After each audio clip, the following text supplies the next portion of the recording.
I mean, I wouldn't watch stuff like... I tried stuff like London Spy and just didn't But get this on with it. isn't the sort of genre you're into. You prefer No, it character-led isn't pieces, really. and this isn't. I think that. this is going to be slow. There's not going to be action. I wouldn't say it's slow. I Well, never but I thought think it was slow. For Luke's purposes, it's going to be complex and Luke quite stupid. I mean, Luke likes slow drama, don't you? You don't mind. Yeah. I don't mind it, depending on... I mean, Deutschland 83 was a spy drama that I liked, and nobody asked on the podcast did, which is fine. It's good. No, I liked it. I just haven't seen it all yet. Yeah, if you liked it enough, though, you would have sought it out to see the rest. I just thought some of the acting was a bit poor. Some of it, the girlfriend or the woman that pursued him was really bad. Yeah, I didn't like her. Well, that's what I said, and all the stuff in Egypt was just a bit like... You could have probably done that in about 5 minutes. All a bit tongue-in-cheek for me. When she got killed, I was like, okay. I didn't really see her as I felt exactly the same, so... I think, though, I'm going to certainly give it another episode and see where it goes. Yeah, definitely. Because it felt like this episode was all set up. There wasn't any sort of proper action in it. It was all, like, establishing everything. Call the Midwife was on 8 p.m. on Sunday. Gary, did you cry this week? No, I held back the tears. I thought, again, it was a very good episode. It had various different plots going through it. You had the Doctor going on holiday, which was supposed to be comedy, but wasn't.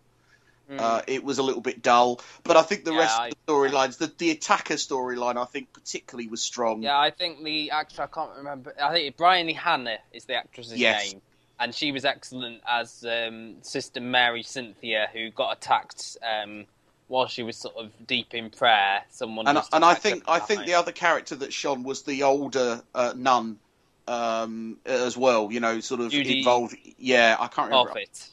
And I think she was brilliant. Monica Jones. In the way in which she interacted with that character and stuff like that. I don't know. I think I thought there was good stuff. I agree with you. The Doctor storyline was weak, but yeah.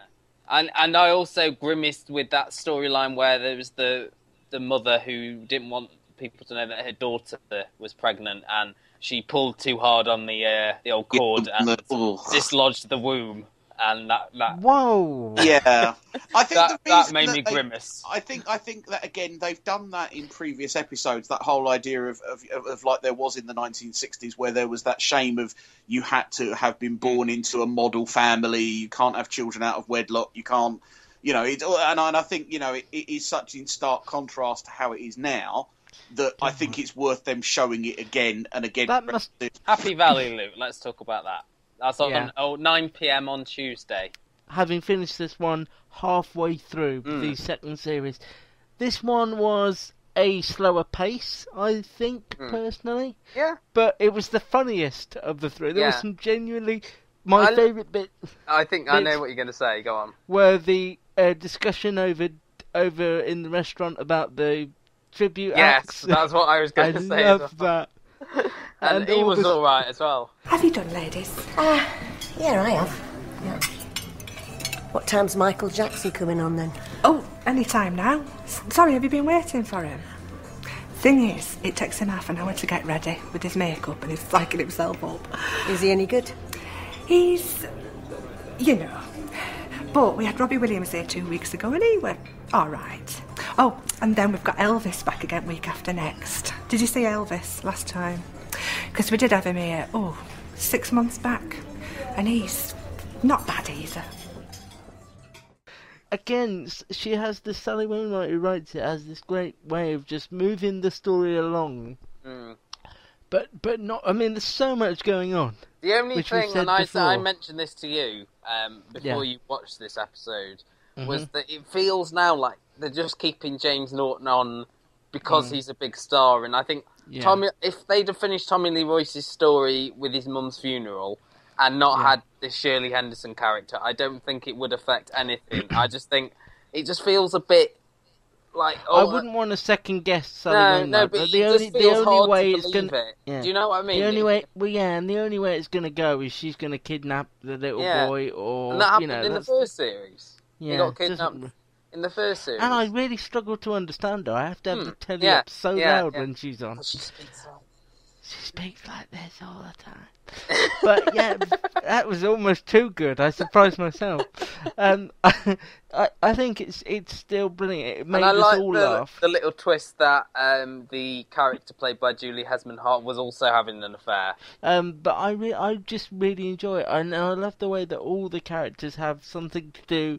They're all given their time to. Even Joyce, who is the desk sergeant, she was given a lot to do, and she was really good at it.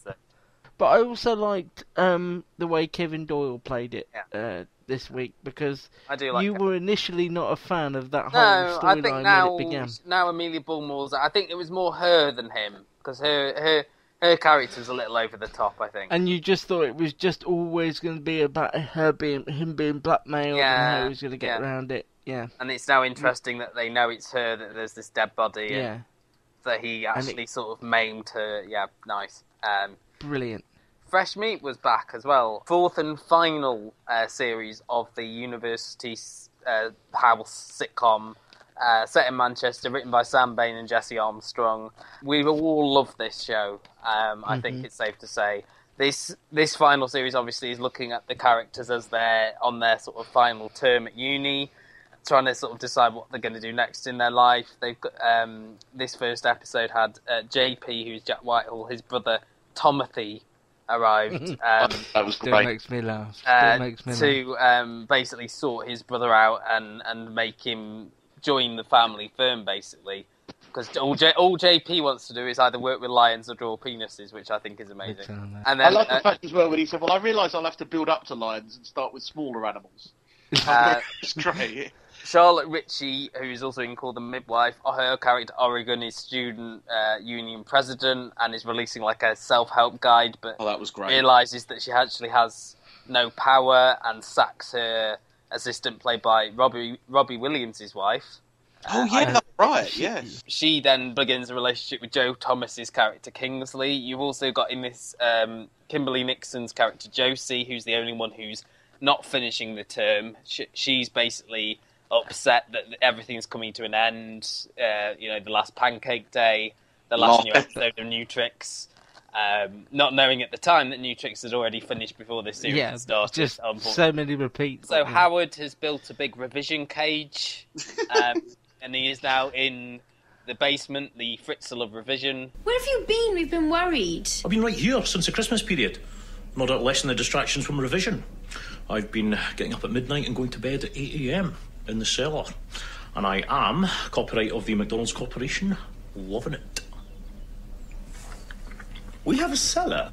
Now you tell me.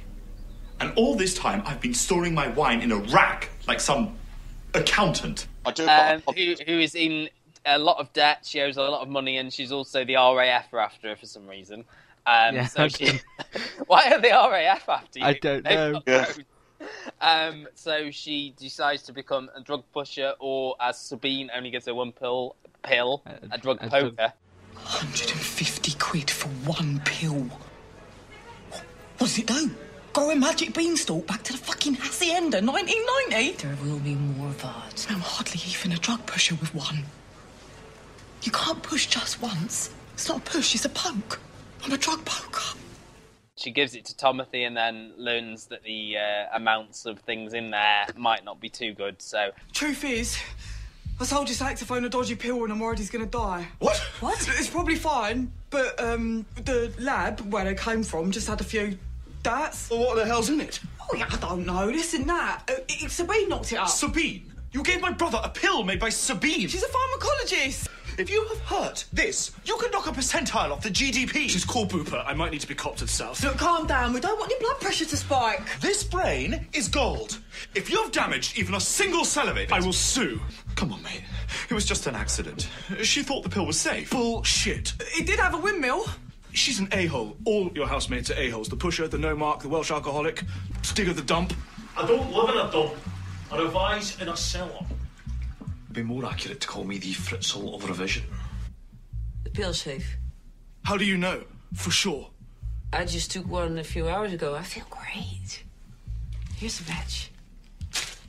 I'm gonna try to touch a duck in the park. They look so soft. Hey. I'm out of the game. There is so much health and safety in drug dealing these days. I like this because you've got 6 storylines going on, everything gets equal footing, and everything builds up to a big scene at the end. And there is also, as well as the comedy, there's the, like, not dramatic aspect, but these characters aren't just one-dimensional. You feel for them. There's that scene at the end where Timothy basically says to JP, I know you're no good, but I'm going to sort of, sort you out, and you're going to have my life, even though we learn throughout that Timothy's life isn't that good at all, really. But I really enjoyed it, and there were some cracking one-liners, and I think Peep Show, which is the other Sam Bain, Jesse Armstrong show to come to an end last year, came to an end with a bit of a whimper. The last one. Yeah, I don't think Matt's even seen the last one. No, whereas I think this has got time to close everybody off. Yeah.